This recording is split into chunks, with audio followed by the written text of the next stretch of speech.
back to Psychiatry Boot Camp. This is the final episode of Season 2, so I want to touch base with you on a couple of podcast-related things. First of all, the podcast audience has really grown over the last year, and I'm so grateful to everyone who has engaged with us and supported the project.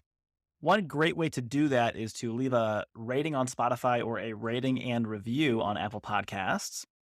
If you find it helpful enough to share it with a colleague or on social media, that means a lot as well. Also, if you're just discovering the podcast, please be aware that it is designed as an ordered series. So if you just want to learn about one single topic, I'm sure you can jump straight to that episode, but each episode does build on the last one. So if you have not yet, I would recommend that you go back to Season 1, Episode 1 with Dr. Francis and go from there. And final housekeeping point, this is not the end of the podcast, but you can expect an extended break after this episode. I'll be starting my life as an attending and trying to get my feet under me. I've got some ideas kicking around in my head for Season 3, but would love to hear from you. What has been helpful? What do you want more of? What could really be improved? I am dying to hear from you. Okay, so today we are talking about schizophrenia with Dr. Samir Jauhar, and I could not believe that Dr. Jauhar agreed to spend an hour with me. And as I listened through and edited the podcast, the fangirl effect did not wane.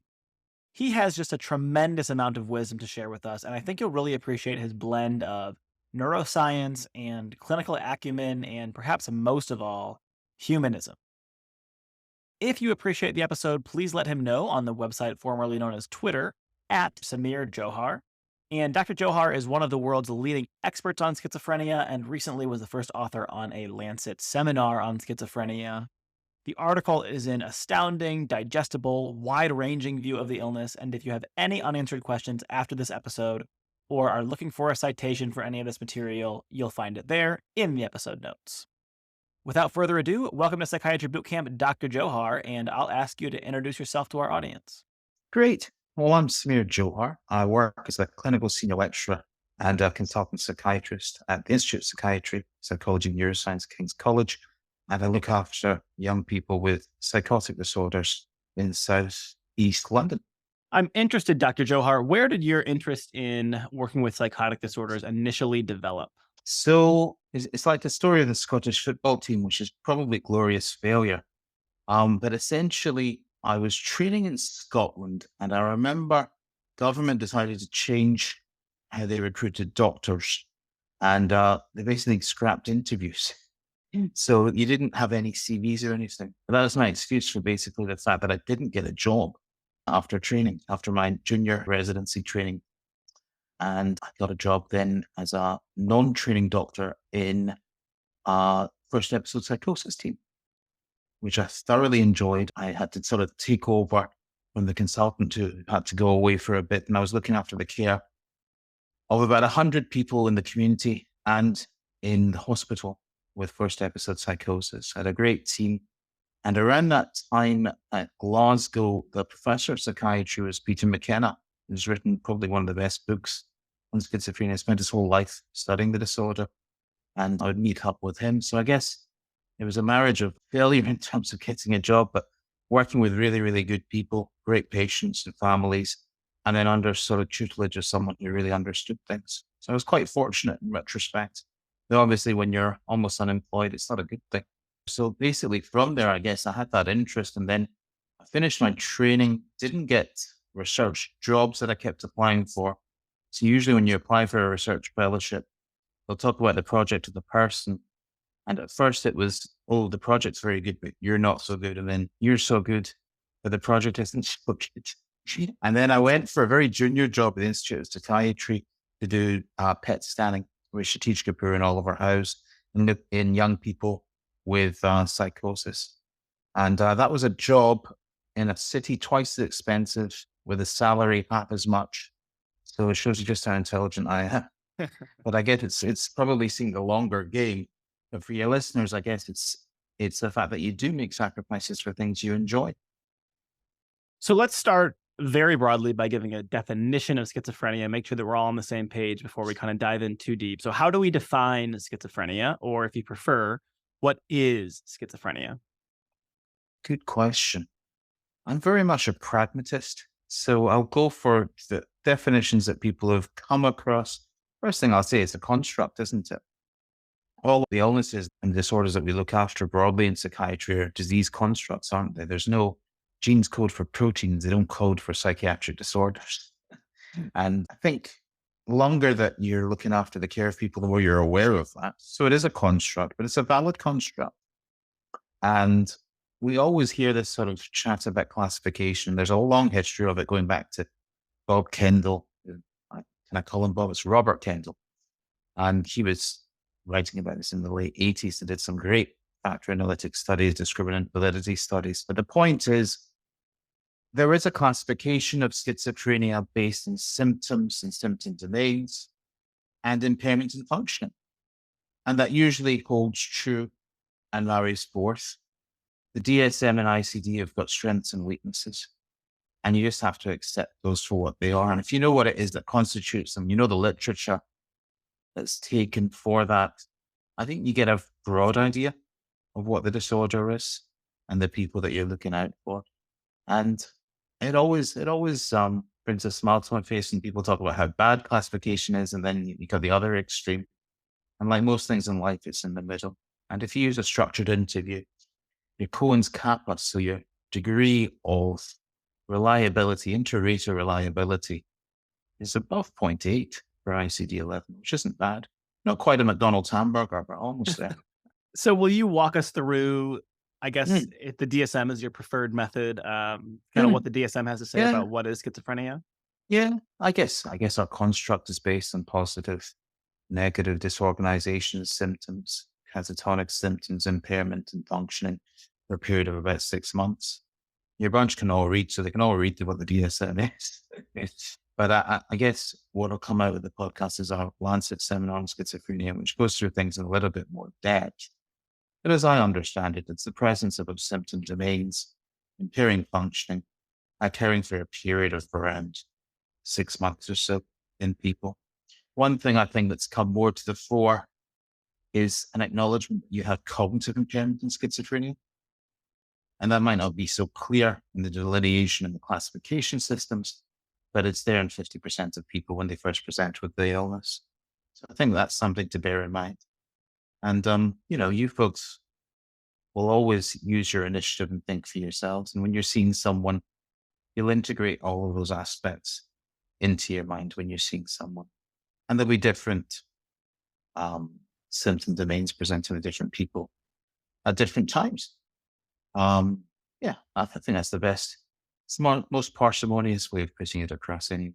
Yeah, one of the things that strikes me just in reading through the DSM criteria is that, schizophrenia is a primary psychotic disorder, but it affects a lot of different domains, right? So you might have prominent mood symptoms in schizophrenia. The DSM would consider those, unless it's the majority of the illness, to actually kind of fit under the umbrella of schizophrenia. Another thing you mentioned. Okay, understanding that this could be an 8-hour lecture in and of itself. Here's my next question. Do we know what, quote unquote, causes schizophrenia? Oof, good question.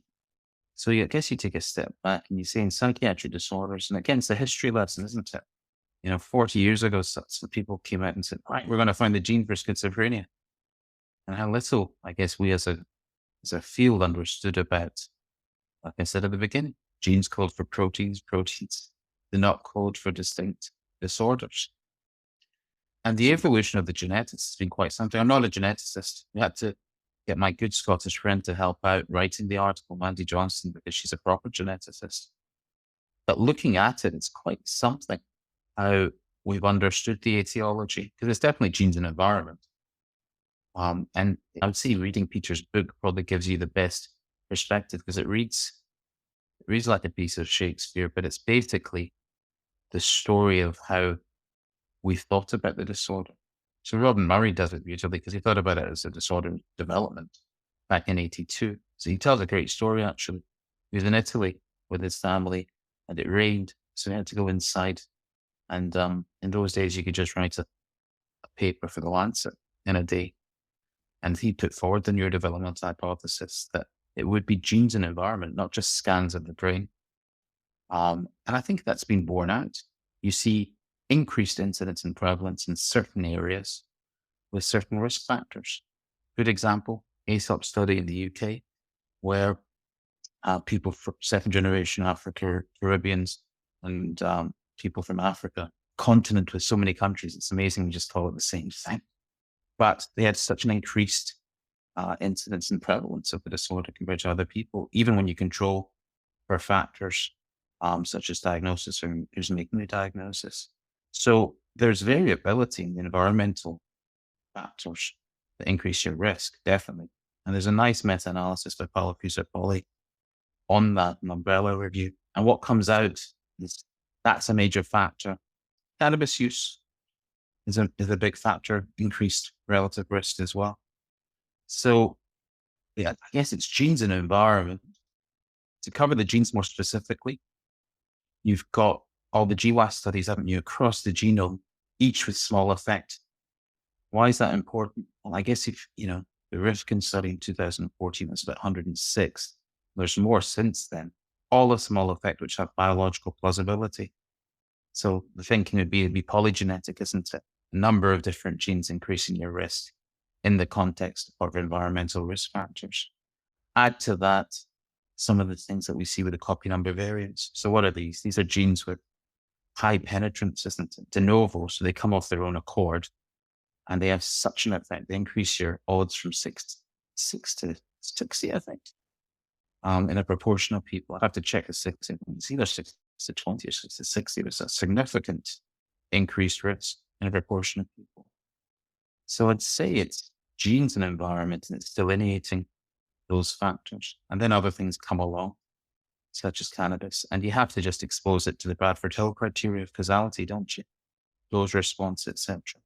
And THC is definitely, at least in the UK, in some areas, definitely increased the prevalence or the incidence and prevalence of schizophrenia, increasing the relative risk by 5. But I think you take a step back from the epidemiology, most of our risk factors are 3 to 5. It's not the same as smoking lung cancer, is it? So if you ask me what causes it, I guess gene environment interactions and a multitude of different environmental hit factors and risk factors will just gradually increase one's risk for developing it.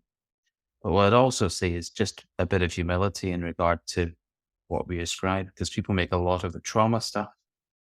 And trauma of any kind should not happen in a just society, of course not. But there's also the risk that people would say, well, where is the trauma? And sometimes there isn't a trauma. And the relative risk of trauma increasing, the incidence of prevalence is about 3, factor of 3 by self-report. So it's not exceptionally strong. It's not exceptionally weak. But I've just always seen a bit of caution with regard to that. Because sometimes with families, it's probably what they don't need to hear. And again, it speaks to the nature of schizophrenia as a construct. The idea that we'd have one cause Precisely. is a bit silly. But we do have genetic evidence that there is a genetic component. We have heritability studies. We know that it's a heritable illness. And then things like, severe abuse or, as you mentioned, THC would further increase your risk. And so, cumulatively speaking, then it would sort of lead to the clinical phenotype. It's a much better way of putting it. It's more succinct. Yes. Well, it's easy when I just get to repeat what you said. Fair enough. So are you saying now you're willing to say on Psychiatry Boot Camp for all of us, THC greatly increases your risk of having schizophrenia? Is that right? The jury is in. So the evidence is what the evidence is. Lancet Psychiatry, March to 40 study showing a relative risk increasing by 5. We've cited that in the paper. People should read it, make their mind up on it, and take the Bradford Hill criteria and see those responses there. We've seen it phenotypically when people are given IV THC or CBD, and you've seen that in different countries. It's been replicated. It's a replicated finding. So, who cares about what my opinion is? I'm not that important. Read the evidence. Lancet Psychiatry, nice study, cited a lot of times and replicated. Increased relative risk, increasing with dose. And against the position thing, because I never believed in it. In Scotland, our drug of choice is alcohol. And when you come to Southeast London, it's just, you can smell the cannabis a mile away. And it's endemic. And it's a very much a cultural thing. We didn't see that so much And until you see it, you don't really get it, to be honest with you. And that's why they've studied this a lot over here. So I'm willing to say what the evidence shows, and invite people to read it. And if they want to refute it, they're welcome to. That's what science is all about. But replicated finding, to my mind, fulfills the Bradford Hill criteria. Doesn't mean that some people aren't going to get some benefits from other things. Yeah, and you got Bill McGuire's study in American Journal a couple years ago with CBD. There's going to be a big Wellcome Trust trial of CBD. One of the constituents, obviously, of cannabis as an adjunct, as a treatment. So, yeah, I think the evidence is a lot better than it was 10 years ago. But again, it's relative risk of fine. Will be interesting to see how that influences American psychiatry as cannabis is increasingly legalized sort of across the country. Very quickly, it's happening. It's the THC content, I think, that's the main thing. 'Cause it's increased by such a magnitude since I was a boy. Yeah, a factor of about 5, I think. It's impressive. It's more than 5. It's shed. Oh, factor of 5 in risk, but the THC content's increased by shed loads. By what was that word? Shed loads. It's Glasgow phrase. I'll have to look that one up. Okay, so you mentioned that, I asked you if the jury's in and you kind of corrected me. We're doing science here. Science is about replicating experimental studies. So let's talk about neuroimaging findings. Are there any thoroughly replicated neuroimaging findings? Good point. And again, that's the history of schizophrenia research. So Eve Johnson, who was someone I had the fortune of working with, she's from Scotland. And she was a physician at one of the 2 hospitals that had the first CT scanners. It was Godfrey Hounslow who had them. It was an army hospital just outside Glasgow. And then she came down to Northwick Park, which was Medical Research Council, research, a government-funded research, did the first study of CT scans in people with schizophrenia. And quite a funny story because she used, what did she use? I think she said she used a ruler, a measuring tape, to actually do the imaging analysis to be able to measure the degree of ventricular enlargement. Ventricular enlargement was seen then, and in CT scans. Now, they were obviously a very heterogeneous group, and some had lots of ECTs and the rest of it. There was something there, and that came out in the Lancet, didn't it? And since then, structural imaging has had replicated findings, but the control groups were never great before. And I think the one thing you learn over time is gray matter volume or volume loss can be caused by so many things. We're discovering that now, aren't we? With exercise, with socioeconomic deprivation, with smoking, with so many things. There's a multitude of factors that affect it and cause it. And you wonder to yourself, well, what does it actually mean as well? You asked me about replicated findings. The Enigma cohorts, the biggest cohort, we've got that in our Lancet paper. And yes, increased ventricular size, and I think Cohen's of about 0.2 to 0.4 in other brain regions that you would expect, and not specifically explained by antipsychotic use either. Again, it's an evidence thing. So you see it in people who are antipsychotic naive. You also see these findings, again, very, very small effects or effect sizes in people at genetically high risk or so-called clinical high risk, where generally 10 to 15% of them will develop a disorder. So replicated findings in structural MRI, what does that mean? It gives you some understanding of things, but I wouldn't bet my mortgage on it explaining anything much more. It's definitely replicated findings that things are there.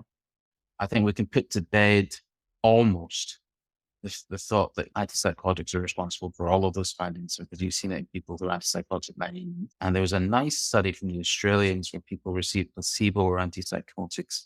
And essentially, they didn't find volume loss in first episode people with antipsychotics. They found a slight increase in striatum, small amount of loss somewhere in the cortex. But the point was that there were no huge changes secondary to antipsychotics at that time. So that's what I think the field of structural imaging is. Replicated findings, regions that make sense, not huge effect sizes. But if you're trying to elucidate anything in regard to anything more, good luck to you. So sort of the one that you mentioned thoroughly replicated now would be lateral ventricle enlargement. Other than that, relatively small effect size, some things here and there, but that's really the one. And that's by an average of about 25%, you write in your paper. I think so. It's there. And then there's the argument about progression over time and meta-analyses. But when you look at the meta-analyses, it can be driven by one sample, in a pediatric sample, for example. And again, it speaks to the heterogeneity. So I think, the days of saying someone is a progressive, well, that's wrong. It's not the same for every individual person. And there can be so many other things causing it. And then you also ask yourself, does it really, and excuse the pun, matter, you know, to the person or their functioning? Because it's not a huge level of loss. It's seen at a voxel level. And if someone's functioning, care much more how someone is rather than what their MR shows. But that's just my opinion. Totally. I think it's a lot more relevant for board exams than clinical practice, the imaging findings. So Mm, that's structural imaging. Moving now into neurochemistry. So I think that we often associate schizophrenia with dopamine. I know in my teaching, the dopamine hypothesis is very strongly emphasized. And I think in mm, large part, this is due to kind of retroactive logic. The D2 blockers can improve the positive symptoms of schizophrenia. We also think of things like methamphetamine, which are highly dopaminergic, which can lead to clinical symptoms which sort of mimic the positive symptoms mm. of schizophrenia. But is there really any settled research that implicates dopamine in the pathogenesis of schizophrenia? So you talk about molecular imaging, and I guess that's my field. So I spent about 10 years doing that. You get the studies of Lisa Abidard and Mark Barrowell, where in a proportion of people, when they gave them amphetamine challenge, indirect measure of more dopamine in the synapse in that proportion of people than others, but not in all people. And the samples of people are going to be difficult. They're not going to be, indicative of the whole population because it's very difficult to do these studies and do these molecular imaging scans. That's the story for another podcast. Much more interesting than our research is how we're able to recruit people to take part in these studies, going at 6 a.m. around the streets of South London, taking people in to the scans and the rest of it. And the synthesize of synthesis of the ligand, sometimes it doesn't synthesize. So all of these things need to be borne in mind when you're looking at the evidence. What you put forward there was um, really the experimental psychopathology, wasn't it? Yeah, the classic Angus studies in the early 60s where people were given amphetamine IV, and there was a portion of people being sensitized to amphetamine who then developed positive symptoms once they got 1 gram IV every hour in that sample of 8 patients. And that was the model. And then, as you see, the D2 blockers worked on that. But there are strengths and weaknesses to that model. So with the PET imaging, in 4 out of the 5 studies we put in the paper, had an increase of dopamine in the synapse when you give an amphetamine challenge. We've done studies of dopamine synthesis capacity. So again, it's synthesis capacity, dopamine in the synapse should generally be grouped together to an extent. And you'll find an effect size of about 0.6 to 0.7, which is okay. But again, it's not causal. It's just suggesting a proportion of people who have an increased synthesis of dopamine compared to others. And it gets more fine grained than that because if you look at the graphs, so what's the proportion of people who don't get a response to dopamine medicines? Isn't it? People with primary treatment resistance at 20%, which goes up to about a third. And if you look at the imaging studies and the little data points, you always see some people who don't fulfill that moniker of the dopamine hypothesis. And we found that in our imaging as well. So to answer your question, I think it's a nice model from the 60s for a proportion of people. It's parsimonious with the effect of antipsychotics and positive symptoms. And the molecular imaging is quite neat in the way it's come out. So it's a lot neater than other neuromodulators.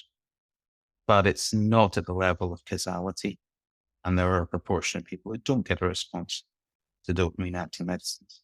And I guess it's our view of science over time is, you just get a better understanding. But great studies that were done, you have to bear in mind the strengths and weaknesses of the samples. The fact that you can get the studies done is quite something in itself, to be honest with you. And our ways of measuring dopamine, we can't measure dopamine directly in the brain. And, I think trying to explain that to people is quite something. You only have the science that you have.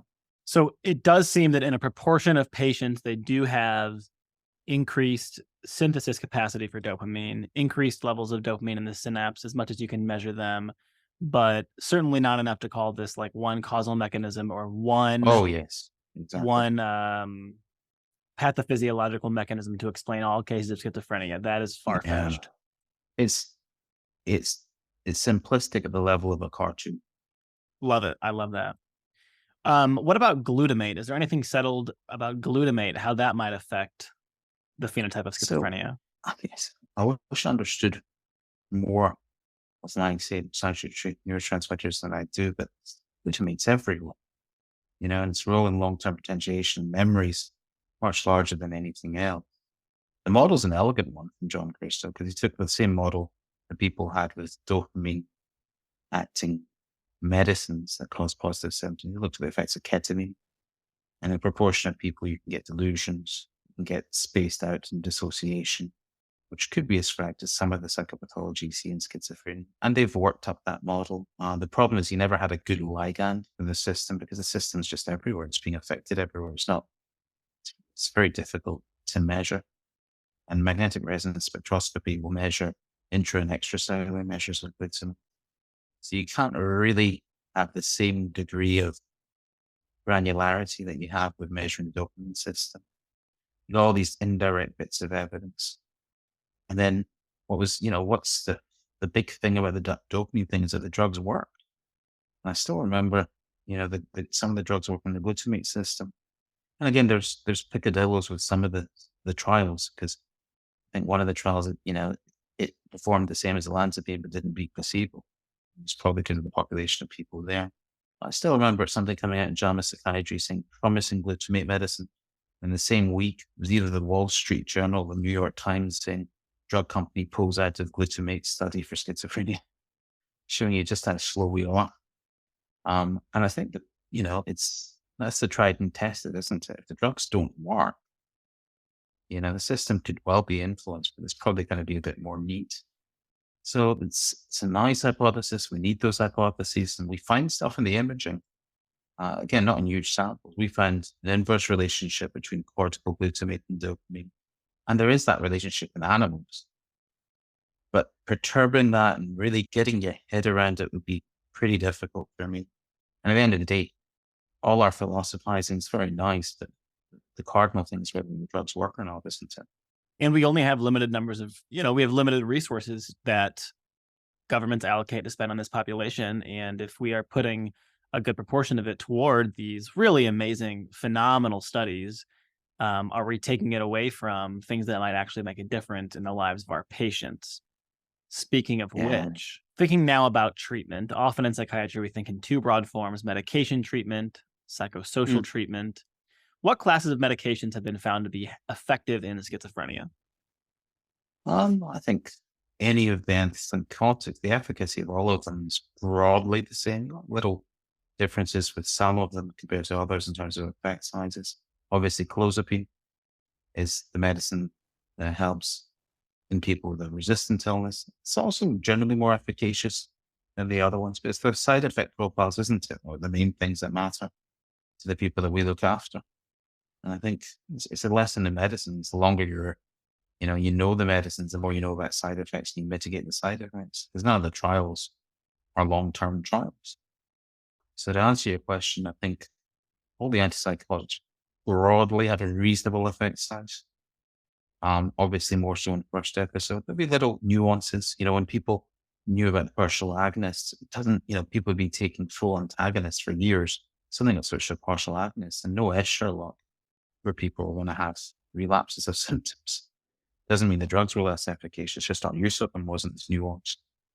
But clozapine still, the medicine for people in whom other medicines haven't worked so well. And it's quite nice. New England Journal is now publishing everything in psychiatry. It's great.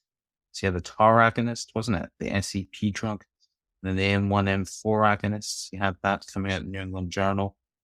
The same effect as dopamine blocking medicines. And then you had, it was a 1B trial in Lancet Psychiatry with an M4 agonist showing, same degree of efficacy. There are phase 3 trials that are taking place at the moment. So it's quite a nice thing on the horizon, actually. So we may be moving away from the D2 agonist as sort of our really kind of one of our really our only tool in the bag. And so if we have more treatments, that might reflect the fact that we have multiple different underlying physiological processes going on. So we might be able to tailor a treatment to that patient's particular case. Is that kind of what we're thinking for the future? that'd be the way future. I think in the future before that would be side effect profiles, giving people choices in regard to the side effects that they're willing to put up with the same degree of efficacy, giving them the choice, isn't it? Because that's what you want for yourself. And so the choices of metabolic versus non-metabolic, movement disorder versus non, and such individual variation with doses as well. And with these, taking an M1, M4 agonist, but with peripheral muscarinic antagonism, you want to know what that does over the longer term as well. So it opens up a whole new bag of thinking, really, side effects. But it's progress, definitely progress.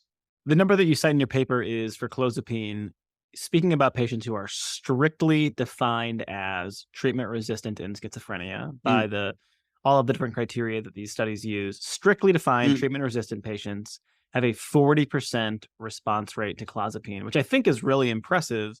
And my understanding actually is that this is harder to prescribe in the United States than in Europe. We have all kinds of regulations about getting blood first for a week, then for every 2 weeks, then for every month. Do you think you're using more of that in Europe than we are in the US? We should be. Some countries are more so than others. David Taylor's done some nice work at that. He's chief pharmacist at the Maudsley Hospital. What I would say is it's just making it easier for the person, isn't it? So things like the finger prick test. So we're introducing being able to give your full blood count through a finger prick instead of getting a, full syringe and the rest of it, making the process easier for the person.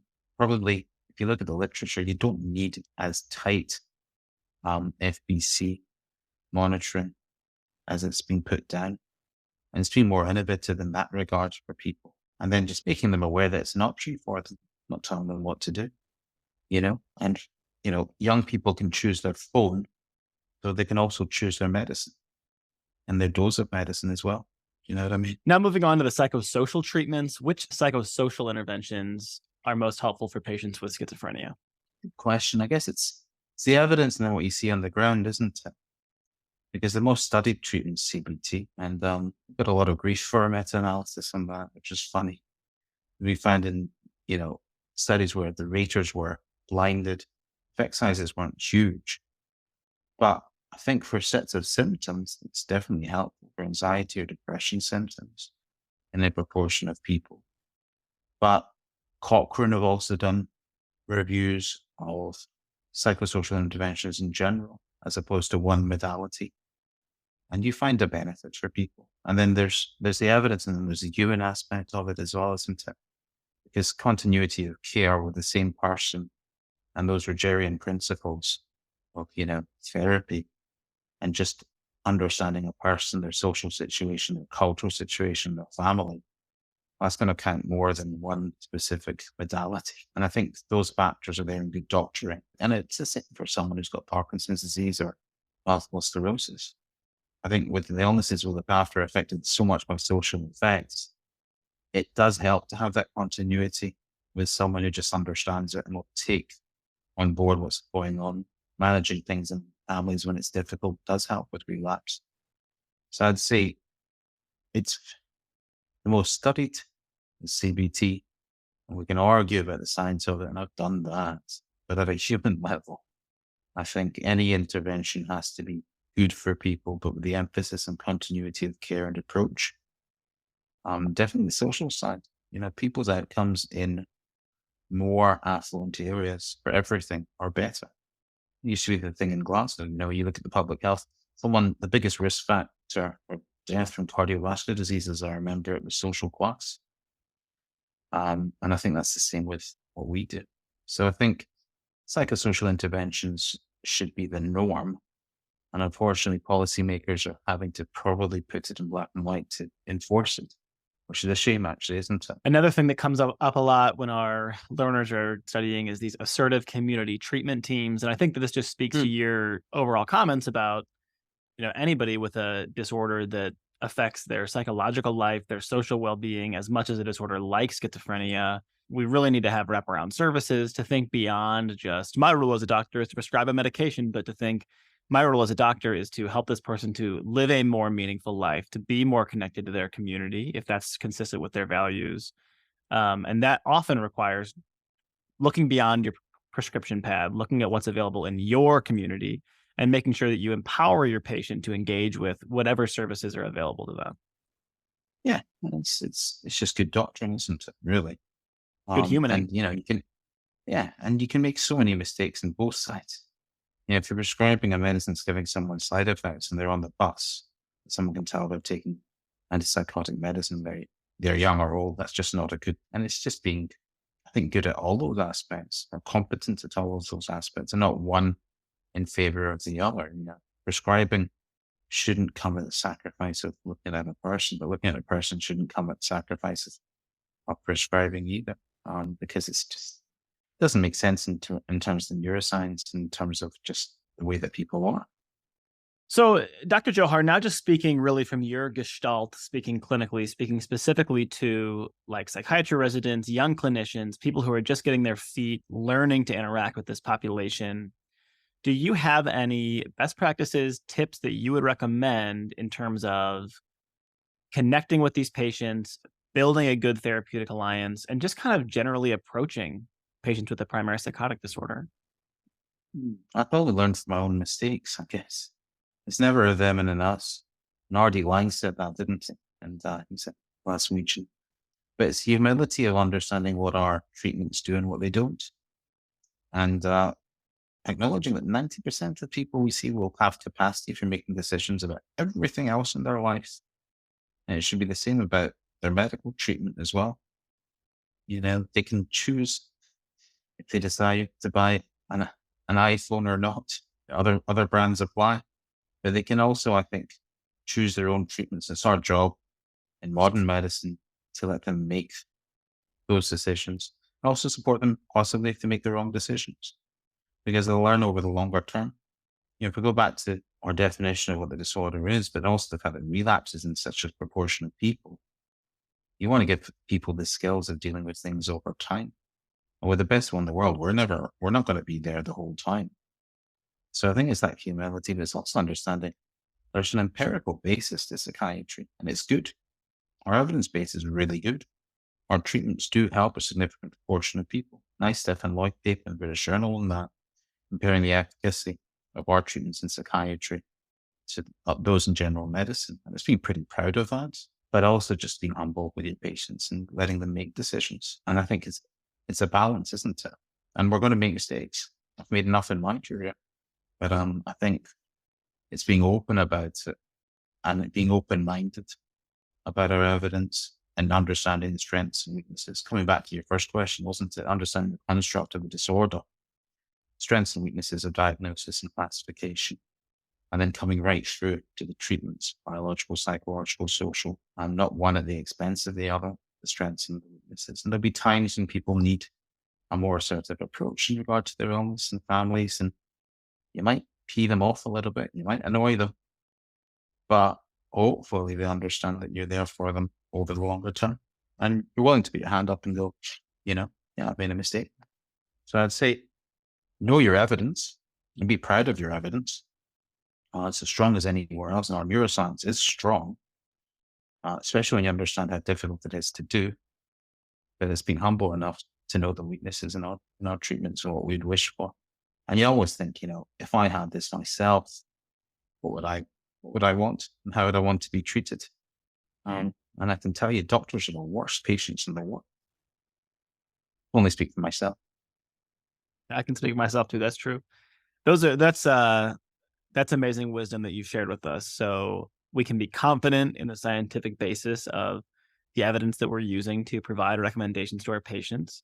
But we're also focusing on the relationship, focusing on making sure that the person has a good enough experience with us that they would be willing to come back and seek further treatment. Because if they don't have a reasonable experience, if they don't feel as though you respect them, respect their autonomy, et cetera, then they're going to go off and do whatever it is that they're going to do, which is likely, not following the most evidence-based recommendations for the treatment of schizophrenia. And if they don't have a good relationship with you, if they don't feel like they were treated with respect, well, then they're never going to come back, and now we're really up a creek, Precisely. aren't we?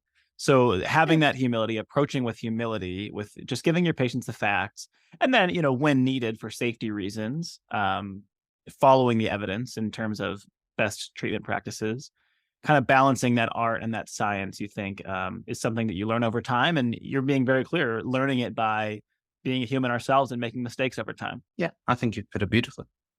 Any final thoughts for our listeners? No, I think it's, it's a privilege to look after people with something like this. It's a privilege to study it, and to just try and understand what it is that's happening. And in terms of, the illness is known to man, woman, or beast. It's got to be one of the most troubling, vexing, but ultimately satisfying to look over someone over the course of their life and see them through.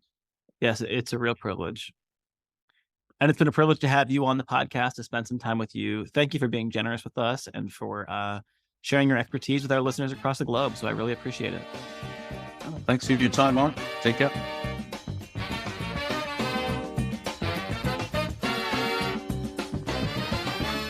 Thanks for listening to this episode of Psychiatry Boot Camp. Please leave a rating and review.